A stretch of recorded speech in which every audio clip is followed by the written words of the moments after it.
Hi, this is Pastor Steve with an encouraging word.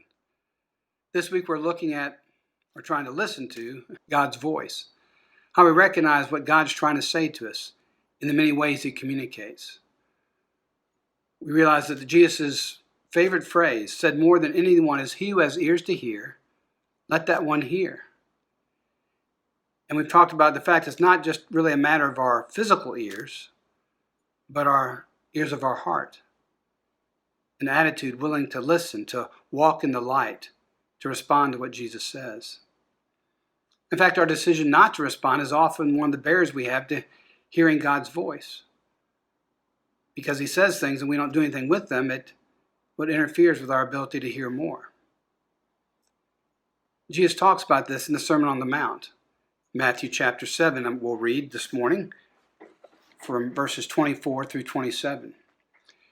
Jesus says, "Therefore, everyone who hears these words of mine and puts them into practice is like a wise builder who builds upon the rock. The rain comes down and the streams rise and the wind blows and beats against the house. But it does not fall because it's built on the foundation of rock. But everyone who hears these words of mine and does not put them into practice, they're a foolish builder. They're like one building on the sand. The rain comes down and the streams rise and the wind blows and beats against the house, and it falls with a great crash." Notice the difference is not a matter of hearing what Jesus says, but what we do with what Jesus says. The willingness to put into practice is life-changing, even as the fact of not putting Jesus' words into practice, of not doing anything with them, is life-changing, but not in a positive way. God has much to communicate with us. We've said throughout that Jesus loves us, and so He wants to communicate His words to us, His truth, His direction, His guidance, His help, His love. And so in order to hear God better, we need to be willing to respond to what God's saying, to put into practice what He says. James would say it this way: don't be a hearer of the word only, but a doer of the word, because the doing makes the difference. The call to forgive someone is an action point. To choose to love our enemies is an action point.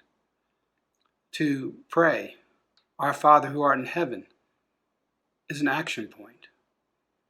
Jesus didn't just tell us things to, again, bless us with a great speech, but also to help guide our lives.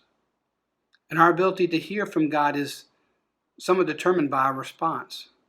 And if we're willing to respond, to put into practice what Jesus says, then we'll hear better what He's saying to us, and I think we'll hear more of what He has to say to us. Because why should He waste His breath on someone who's not even listening or willing to do what He says? Something to think about. But the encouragement is, if we're willing to put into practice what Jesus says, I think we'll hear more. If we're willing to do what He says, He can trust us to share more with us. And as He does that, and as we respond, our life changes. And we're blessed not just by the words themselves, but by the actions of putting our faith into action. And we'll see God more at work in our lives and in the lives of others. Listening to God is a choice. And I hope you'll make that choice, and I'll make that choice today. And that's an encouraging word from Pastor Steve.